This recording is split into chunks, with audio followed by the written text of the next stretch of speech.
Chapter 8. Port Angeles. Jeremy drove faster than the chief, so we made it to Port Angeles by 4. He took us to the florist first, where the glossy woman behind the counter quickly upsold Alan from roses to orchids. Alan made decisions fast, but it took Jeremy a lot longer to figure out what he wanted. The saleswoman made it sound like all the details would be really important to the girls, but I had a hard time believing anyone would care that much. While Jeremy debated ribbon colors with the woman, Alan and I sat on a bench by the plate glass windows. "Hey, Alan?" He looked up, probably noticing the edge in my voice. "Yeah?" I tried to sound more like I was just randomly curious, like I didn't care what the answer was. "Do the, colons miss school a lot? I mean, is that normal for them?" Alan looked over his shoulder through the window while he answered, and I was sure he was being nice. No doubt he could see how awkward I felt asking, despite how hard I was trying to play it cool. "Yeah, when the weather's good, they go backpacking all the time, even the doctor. They're all really into nature or something." He didn't ask one question, or make one snide comment about my obvious and pathetic crush. Alan was probably the nicest kid at Forks High School. "Oh," I said, and let it drop. After what felt like a long time, Jeremy finally settled on white flowers with a white bow, kind of anticlimactic. But when the orders were signed and paid for, we still had extra time before the movie was set to start. Jeremy wanted to see if there was anything new at the video game store a few blocks to the east. "You guys mind if I run an errand? I'll meet you up there at the theater." "Sure." Jeremy was already towing Alan up the street. It was a relief to be alone again. The field trip was backfiring.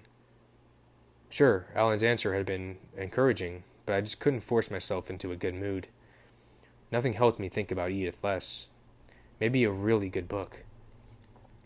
I headed in the opposite direction from the others, wanting to be by myself. I found a bookstore a couple of blocks south of the florist, but it wasn't what I was looking for. The windows were full of crystals, dream catchers, and books on spiritual healing. I thought about going inside to ask directions to another bookstore, but one look at the 50-year-old hippie smiling dreamily behind the counter convinced me that I didn't need to have that conversation. I would find a normal bookstore on my own. I wandered up another street, and then found myself on an angled byway that confused me. I hoped I was heading toward downtown again, but I wasn't sure if the road was going to curve back in the direction I wanted or not. I knew I should be paying more attention, but I couldn't stop thinking about what Alan had said, and about Saturday, and what I was supposed to do if she didn't come back. And then I looked up and saw someone's silver Volvo parked along the street. Not a sedan. This was an SUV, but still. And suddenly I was mad. Were all vampires this unreliable? I trudged off in what I thought was a northeasterly direction, heading for some glass-fronted buildings that looked promising. But when I got to them, it was just a vacuum repair shop, closed, and a vacant space. I walked around the corner of the repair shop to see if there were any other stores. It was a wrong turn, just leading around to a side alley where the dumpsters were. But it wasn't empty.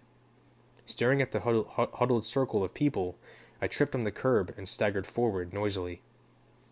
6 faces turned in my direction. There were 4 men and 2 women.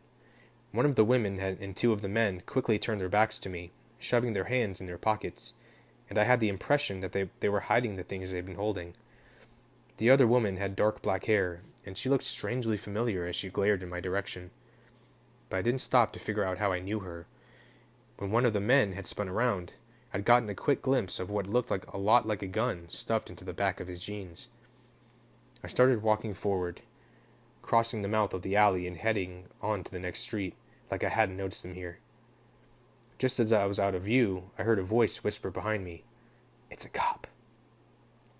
I glanced behind me, hoping to see someone in uniform, but there was no one else on the empty street. I was farther off the main road than I'd realized. Picking up the pace, I watched the pavement so I wouldn't trip again. I found myself on a sidewalk leading past the backs of several gray warehouses, each with large bay doors for unloading trucks, padlocked for the night. The south side of the street had no sidewalk, only a chain-link fence topped with barbed wire protecting some kind of engine part storage yard. I'd wandered far past the part of Port Angeles that guests were supposed to see. It was getting dark now. The clouds were back and piling up on the western horizon, creating an early sunset. I'd left my jacket in Jeremy's car, and a sharp wind made me shove my hands in my pockets. A single van passed me, and then the road was empty. "Hey, pig," a woman's voice called from behind me. I looked back, and it was the woman I'd seen before, the familiar one. Behind her were two of the men from the alley, a tall bald guy and the shorter man who I thought might be the one who had the gun. "What?" I asked, slowing automatically. She was looking right at me. "I'm sorry, do you mean me?" "Sorry?" she repeated. They were still walking toward me, and I backed away toward the south side of the road. "Is that your favorite word or something?" I'm sorry. I don't know what you're talking about." She pursed her lips. They were painted a dark, sticky red, and suddenly I knew where I'd seen her before. She was with the guy I'd knocked with my bag when I first arrived in Port Angeles. I looked at the shorter guy, and sure enough, I could see the tops of the tattoos on either side of his neck. "Aren't you going to call for backup, officer?" he asked. I had to glance behind myself again. It was just me. "I think you've got the wrong guy." "Sure we do," the woman said.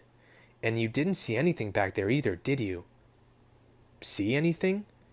No, I didn't see anything." My heel caught on something as I backed away, and I started to wobble. I threw my arms out, trying to balance, and the taller man, the one I'd never seen before, reacted. He was pointing a handgun at me. I thought it was the shorter guy who'd had the gun. Maybe they all had guns. Hey, I said, holding my hands higher so he could see they were empty. "I'm not a cop. I'm still in high school." I kept edging away until my back ran into the chain link fence. "You think I'm stupid?" the woman asked. "You think your plainclothes get-up fools me? I saw you with your cop partner, Vice." "What? No, that was my dad," I said, and my voice broke. She laughed. "You're just a baby pig." "Sure, okay, so that's cleared up. I'll get out of your way now." I started sliding from the fence. "Stop." It was the bald man, still pointing the gun. I froze. "What are you doing?" the short guy said to him. His voice was low, but the street was very quiet, and I could hear him easily. "I don't believe him," the tall one said. The woman smiled. "How's that pirate song go? Dead men tell no tales?" "What? No, look, that's not necessary. I'm not telling any tales. There's nothing to tell." "That's right," she agreed. She looked up at the tall man and nodded. "My wallet's right here in my pocket," I offered. "There's not much in it, but you're welcome to it." I started to reach for my pocket, but that was the wrong move. The gun jumped up an inch. I put my hand in the air again. "We need to keep this quiet," the short one cautioned, and he bent to grab a broken piece of pipe from the gutter. "Put the gun away." As soon as the gun was down, I was going to bolt, and the bald guy seemed to know that.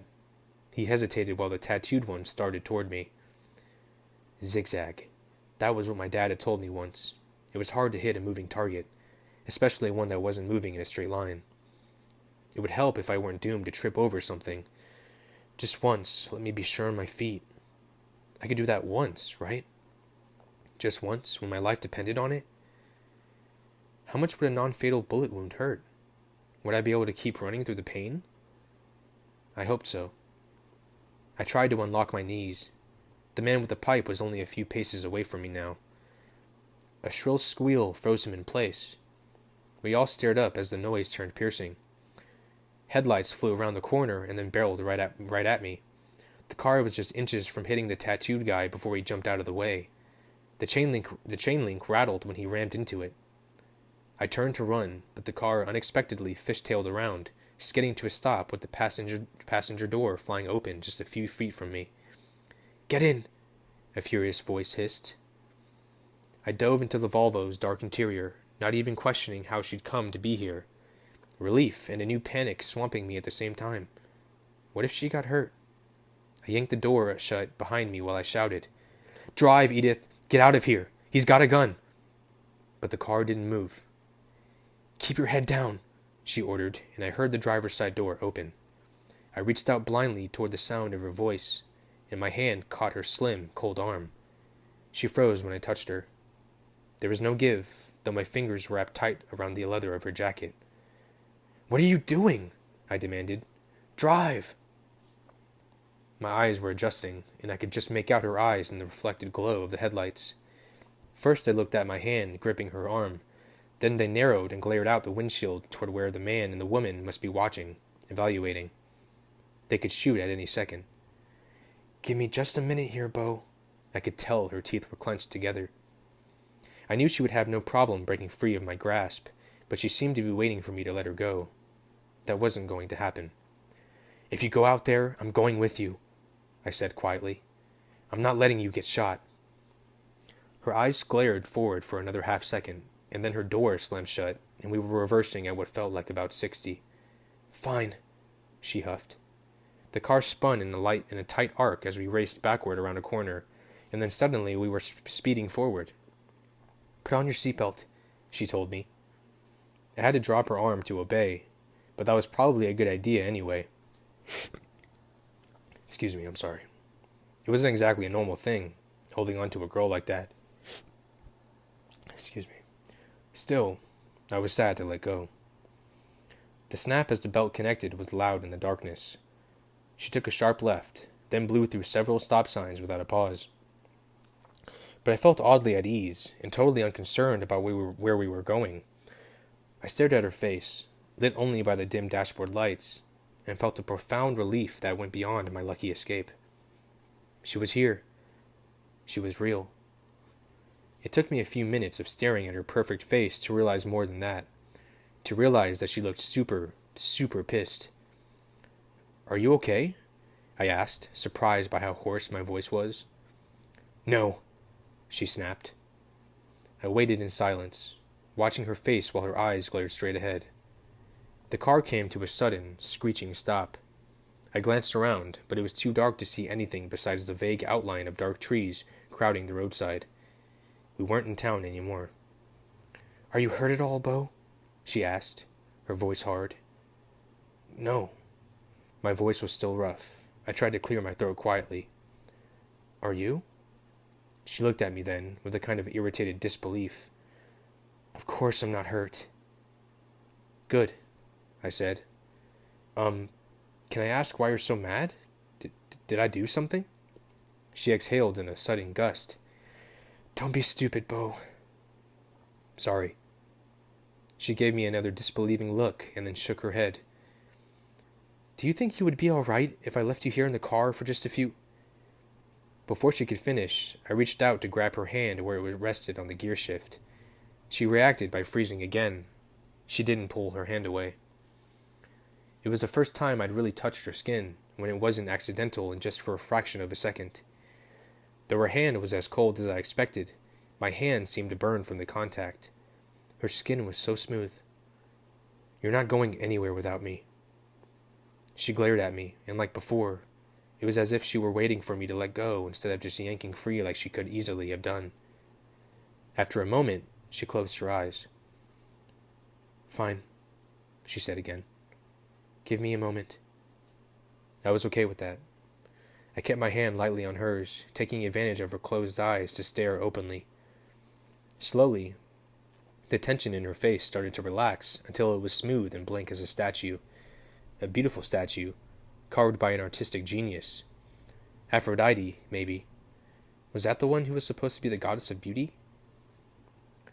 There was that faint fragrance in the car again, something elusive that I couldn't quite put my finger on. Then her eyes opened, and she looked slowly down at my hand. Do you want me to let go? I asked. Her voice was careful. I think that might be for the best. You're not going anywhere? I checked. I suppose not, if you're that opposed. Unwillingly, I pulled my hand from hers. It felt like I'd been holding a handful of ice cubes. Better? I asked. She took a deep breath. Not really. What is it, Edith? What's wrong? She almost smiled, but there was no humor in her eyes. "This may come as a surprise to you, Bo, but I have a little bit of a temper. Sometimes it's hard to forgive easily when someone offends me." "Did I—" "Stop, Bo," she said before I could even get the second word fully out. "I'm not talking about you." She looked up at me with her eyes wide.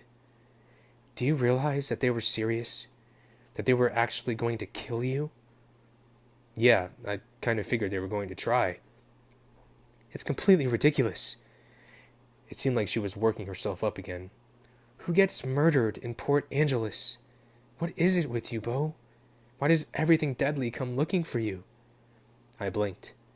I have no answer for that." She tilted her head to one side and pursed her lips, exhaling through her nose. "So I'm not allowed to teach those thugs a lesson in manners?" No. Please?" She sighed a long, slow sigh, and her eyes closed again. "How disagreeable." We sat in silence for a moment while I tried to think of something to say that would make up for, I guess, disappointing her? Was that what it seemed like? That she was disappointed I was asking her to not go looking for multiple armed gangsters who had offended her by threatening me? It didn't make much sense, and even less so when you factored in that she had asked me to stay in the car. She was planning to go on foot? We'd driven miles away. For the first time since I'd seen her tonight, the word Jules had said popped into my mind. Her eyes opened at the same moment, and I wondered if she'd somehow known what I was thinking. But she just looked at the clock and sighed again. "Your friends must be worried about you," she said. It was past 6:30. I was sure she was right.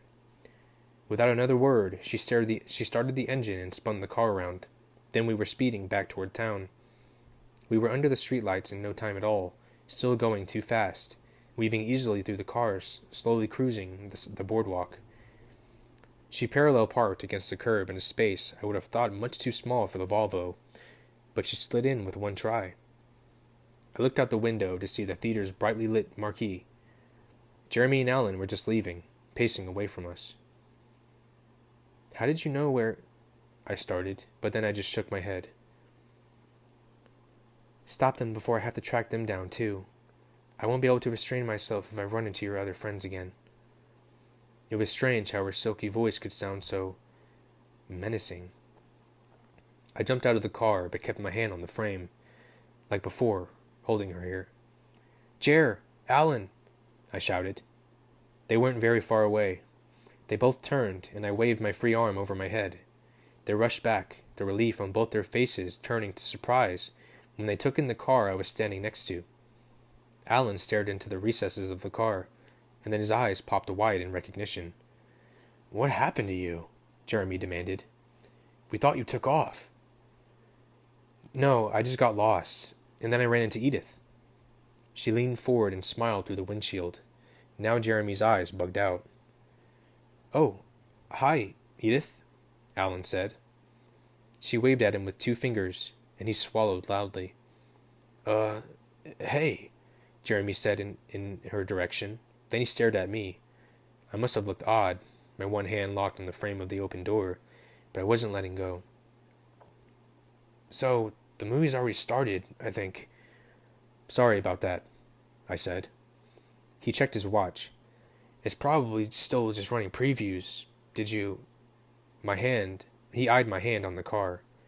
"Still want to come?" I hesitated, glancing at Edith.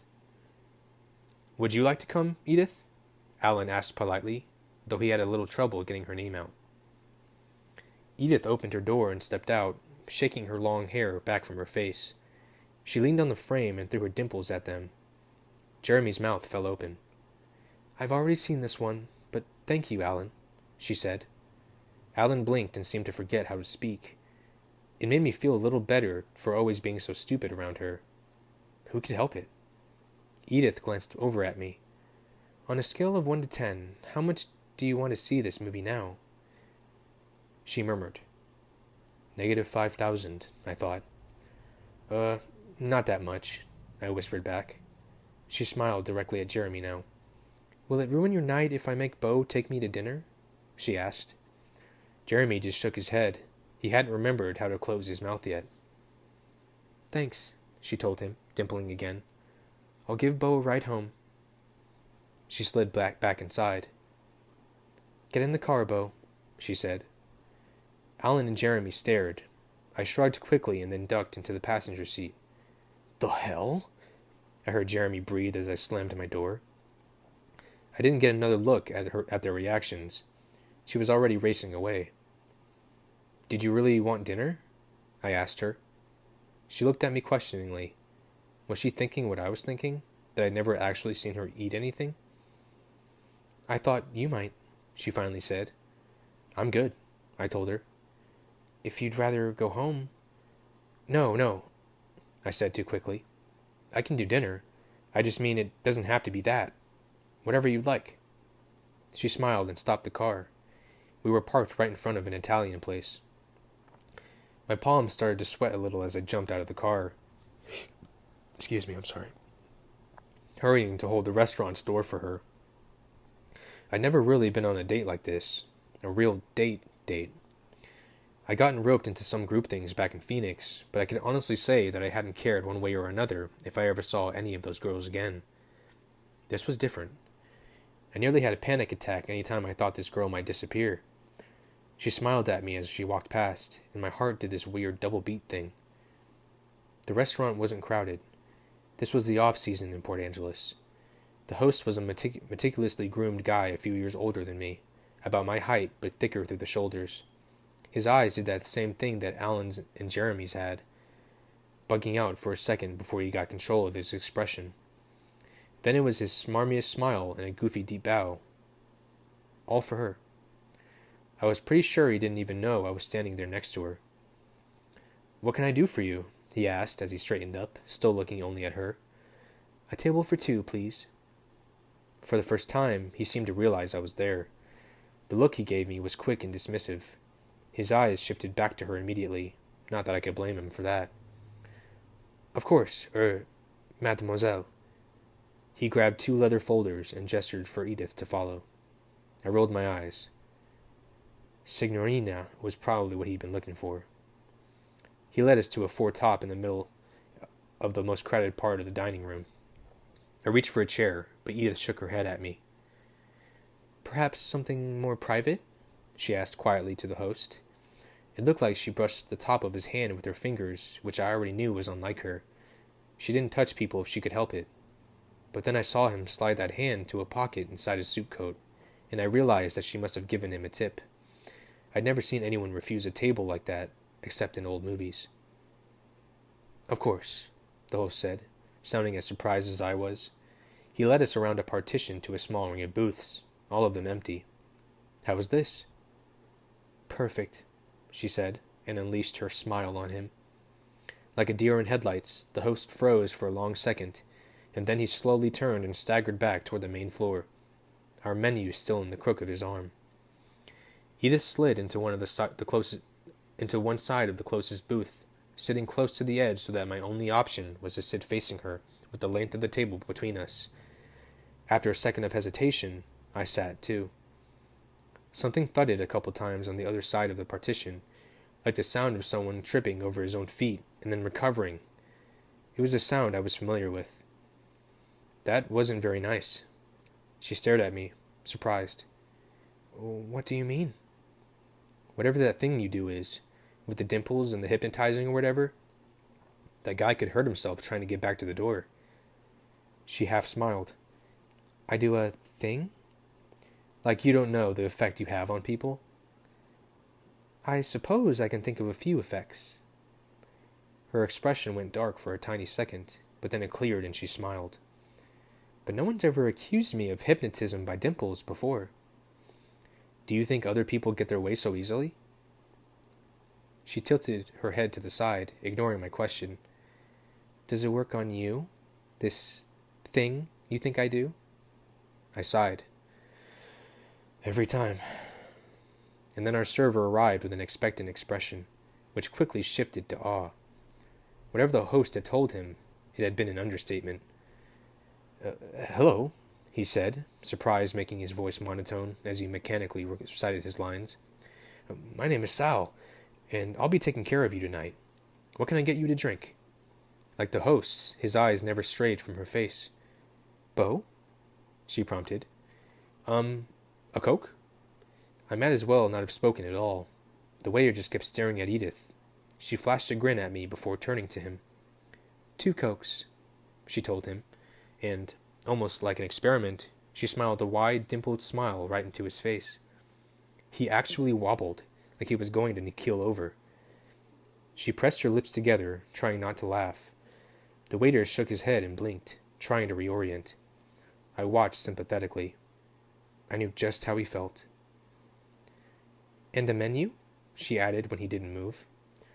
Yes, of course. I'll be right back with that. He was still shaking his head as he walked out of sight. You've seriously never noticed that before? I asked her. It's been a while since I cared what anyone thought about me, she said. And I don't usually smile so much. Probably safer that way, for everyone.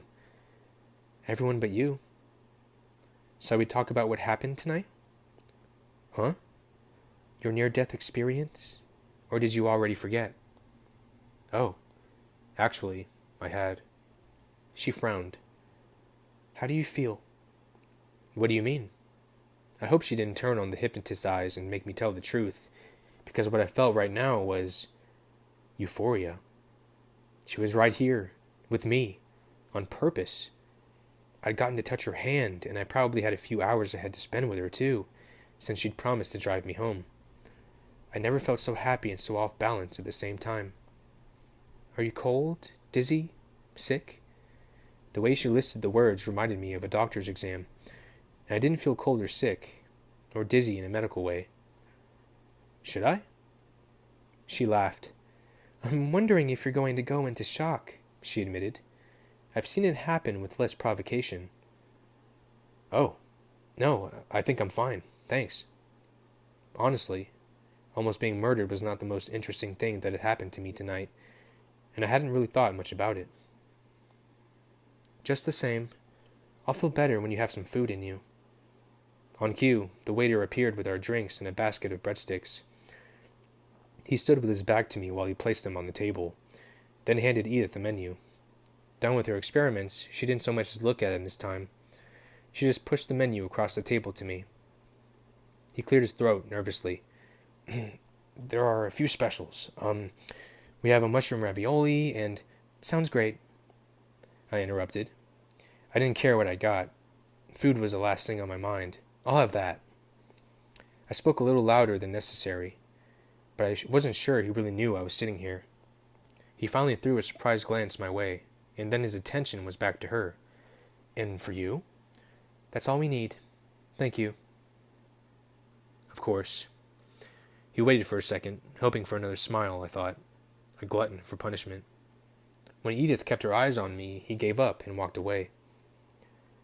Drink, Edith said. It sounded like an order. I took a sip obediently, then another big gulp, surprised to find that I was actually pretty thirsty. I'd sucked down the entire glass before I knew it, and she slid her glass toward me. No, I'm fine, I told her. I'm not going to drink it, she said, and her tone added the duh. Right, I said, and because I was still thirsty, I downed hers too. Thanks, I muttered, while the word I didn't want to think swirled around my head again.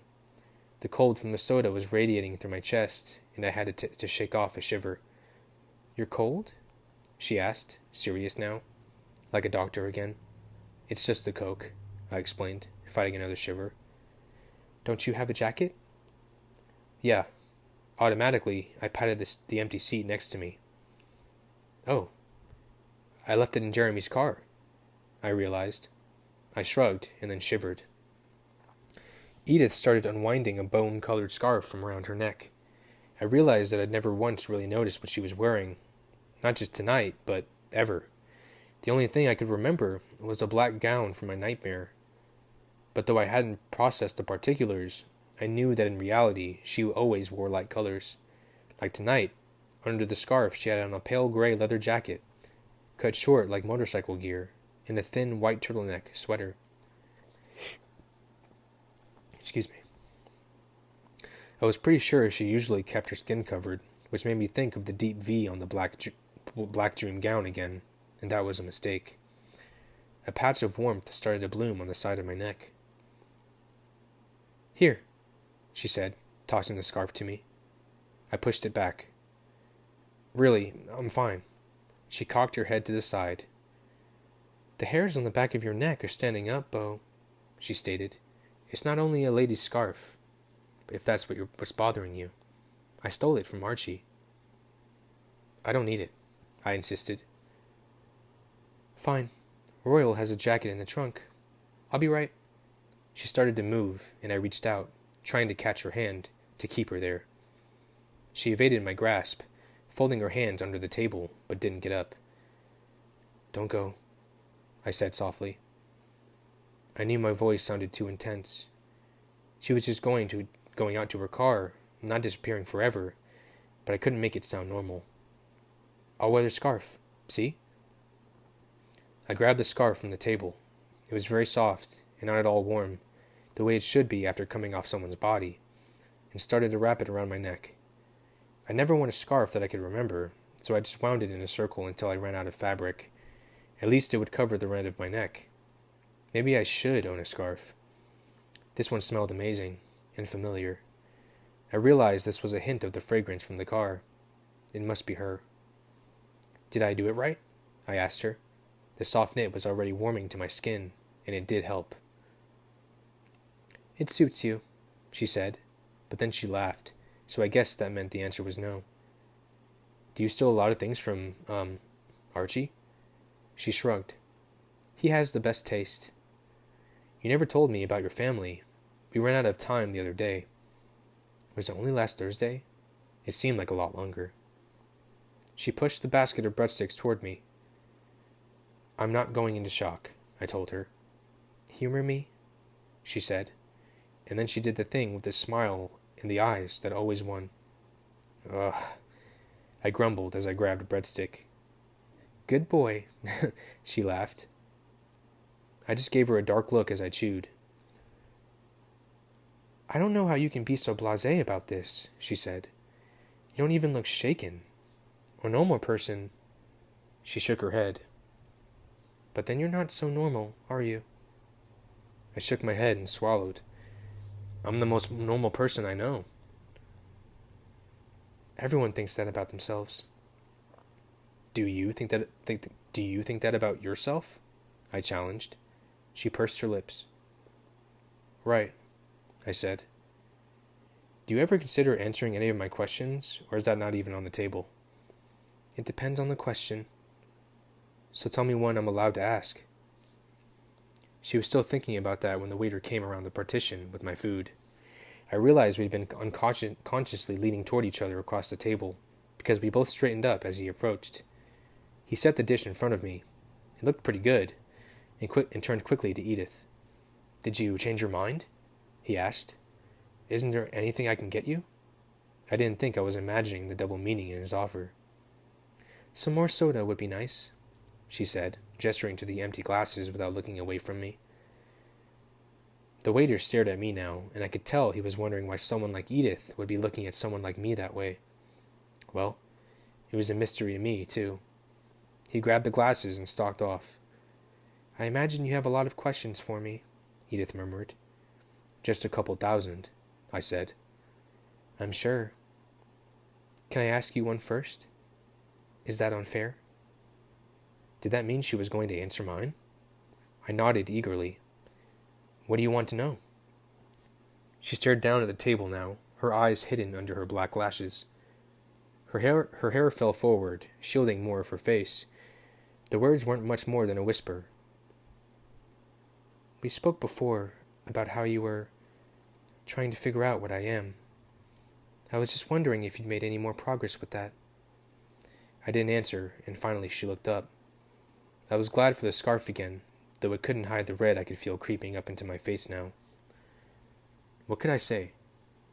Had I made progress, or just stumbled into another theory even more stupid than radioactive spiders? How could I say that word out loud, the one I had been trying not to think all night? I don't know what my face must have looked like, but her expression suddenly softened. "It's that bad, then?" she asked. Can we not talk about it here?" I glanced at the thin partition that separated us from the rest of the restaurant. "Very bad," she murmured, half to herself. There was something very sad and almost old about her eyes. Tired, defeated. It hurt me in a strange way to see her unhappy. "Well," I said, trying to make my voice lighter. "Actually, if I answer your question first, I know you won't answer mine. You never do. So, you first." Her face relaxed. "An exchange, then?" "Yes." The waiter returned with the cokes. He set them on the table without a word this time and disappeared. I wondered if he could feel the tension as strongly as I could. "I suppose we can try that," Edith murmured. "But no promises." "Okay." I started with the easy one. "So what brings you to Port Angeles tonight?" She looked down, folding her hand carefully on the empty table in front of her. She glanced up at me from under her thick lashes, and there was a hint of a smile on her face. "Next," she said. "But that's the easiest one." She shrugged. "Next?" I looked down, frustrated. I unrolled my silverware, picked up my fork, and carefully speared a ravioli. I put it in my mouth slowly, still looking down, chewing while I thought. The mushrooms were good. I swallowed and took a sip of Coke before I looked up. "Fine then," I glared at her, and continued slowly. "Let's say, hypothetically, that someone could know what people are thinking. Read minds, with just a few exceptions." It sounded so stupid. There was no way, if she wouldn't comment on the first one. But then she looked at me calmly and said, "Just one exception, hypothetically." Well, damn. It took me a minute to recover. She waited patiently. "Okay." I worked to sound casual. "Just one exception, then." How would something like that work? What are the limitations? How would that someone find someone else at exactly the right time? How would she even know I was in trouble? My convoluted questions weren't making any sense by the end. "Hypothetically?" she asked. "Right." "Well, if that someone—" "Call her Jane," I suggested. She smiled wryly. "If your hypothetical Jane had been paying better attention, the timing wouldn't have needed to be quite so exact." She rolled her eyes. "I'm still not over how this could happen at all. How does anyone get into so much trouble so consistently and in such unlikely places? You would have devastated Port Angeles' crime rate statistics for a decade, I don't see how this is my fault." She stared at me, that familiar frustration in her eyes. "I don't either, but I don't know who to blame." "How did you know?" She locked eyes with me, torn, and I guessed she was wrestling against the desire to just tell me the truth. "You can trust me, I whispered. I reached forward slowly to put my hand on top of hers, but she slid them back an inch, so I let my hand fall empty to the table. "It's what I want to do," she admitted, her voice even quieter than mine. "But that doesn't mean it's right." "Please?" I asked. She hesitated one more second, and then it came out in a rush. "I followed you to Port Angeles. I've never tried to keep a specific person alive before, and it's much more troublesome than I would have believed, but that's probably just because it's you. Ordinary people seem to make it through the day without so many catastrophes. I was wrong before when I said you were a magnet for accidents. That's not a broad enough classification. You are a magnet for trouble. If there's anything dangerous within a 10-mile radius, it will invariably find you." It didn't bother me at all that she was following me. Instead, I felt a strange surge of pleasure.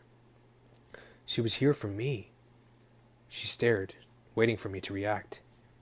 I thought about what she'd said, tonight and before. "Do you think I could be scary?" "You put yourself into that category, don't you?"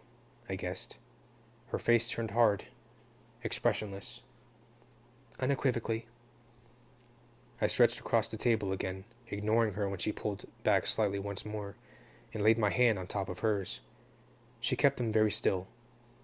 It made them feel like stone, cold, hard, and now motionless. I thought of the statue again. "That's twice now," I said. "Thank you." She just stared at me, her mouth twitching into a frown.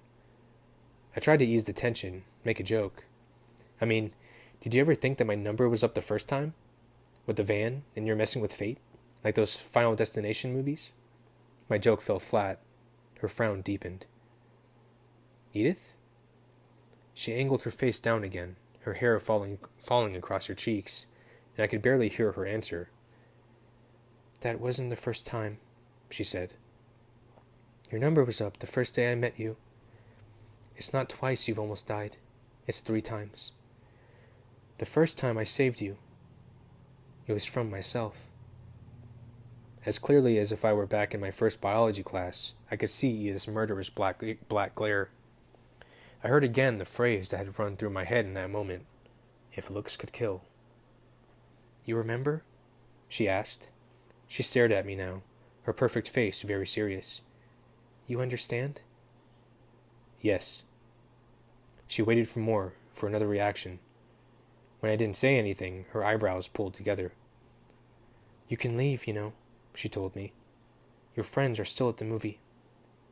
"I don't want to leave." She was suddenly irritated. "How can you say that?" I patted her hands, totally calm. This was something I had already decided. It didn't matter to me if she was something dangerous. But she mattered. Where she was where I wanted to be. "You didn't finish answering my question," I reminded her, ignoring the anger. "How did you find me?" She glared at me for a moment, like she was willing me to be angry, too. When that didn't work, she shook her head and huffed a sigh. "I was keeping tabs on Jeremy's thoughts," she said, like it was the most normal thing. "Not carefully, like I said. It's not just anybody who could get themselves murdered in Port Angeles. At first I didn't notice when you were set off on your own. Then, when I realized that you weren't with him anymore, I drove around looking for someone who had seen you. I found the bookstore you walked to, but I could tell that you hadn't gone inside. You'd gone south, and I knew you'd have to turn around soon, so I was just waiting for you, randomly searching through the thoughts of everyone I could hear, to see if anyone had noticed you so I would know where you were. I had no reason to be worried, but I started to feel anxious." She was lost in thought now, staring past me. "I started to drive in circles, still listening. The sun was finally setting, and I was about to get out and follow you on foot. And then—" She stopped suddenly, her teeth clenching together with an audible snap. "Then what?" She refocused on my face. I heard what she was thinking. I saw your face in her head, and I knew what she was planning to do. "But you got there in time." She inclined her head slightly. "It was harder than you know for me to drive away, to just let them get away with that. It was the right thing, I know it was, but still. Very difficult." I tried not to picture what she would have done if I hadn't made her drive away. I didn't want to let my imagination run wild down that particular path. "That's one reason I made you go to dinner with me," she admitted. "I could have let you go to the movie with Jeremy and Alan, but I was afraid that if I wasn't with you, I would go looking for those people." My hand still rested on top of hers. My fingers were starting to feel numb, but I didn't care. If she didn't object, I'd never move again. She kept watching me, waiting for a reaction that wasn't going to come. I knew she was trying to warn me off with all this honesty, but she was wasting the effort. She took a deep breath. "Are you going to eat anything else?" she asked. I blinked at my food. "No, I'm good." "Do you want to go home now?" I paused. "I'm not in any hurry." She frowned like my answer bothered her. "Can I have my hands back now?" she asked. I snatched my hand away. "Sure. Sorry." She shot me a glance while she pulled something from her pocket. "Is it possible to go 15 minutes without an unnecessary apology?" If it was unnecessary for me to apologize for touching her, did that mean she liked it? Or just wasn't actually offended by it? Probably not, I admitted. She laughed once, and then the waiter showed up. How are you he started to ask. She cut him off. We're finished. Thank you very much. That ought to cover it. No change. Thanks. She was already out of her seat. I fumbled for my wallet. Let me... You didn't even get anything. My treat, Beau. But try not to get caught up in antiquated gender roles. She walked away, and I rushed to follow, leaving the stunned waiter behind me with what looked like $100 bill on the table in front of him. I passed her, hurrying again to get to the door, ignoring what she said about antiquated roles. I knew she was faster than I could probably imagine, but the half-filled room of watching people forced her to act like she was one of them. She gave me a strange look when I held the door open, like she was kind of touched by the gesture, but also annoyed by it at the same time. I decided to overlook the annoyed part, and I scrambled past her to hold the car door too. It opened easily. She'd never locked it. Her expression was more amused than anything at this point, so I took that as a good sign. I almost ran to the passenger side of the car, trailing my hand against the hood as I moved. I had the nerve-wracking feeling that she was regretting telling me so much, and she might just drive off without me and disappear into the night. Once I was inside, she looked pointedly at my seatbelt until I put it on again. I wondered for a second if she was some kind of safety-first absolutist, until I noticed that she hadn't bothered with hers, and we were racing off into the light traffic without a hint of caution on her part. Now, she said with a grim smile, it's your turn.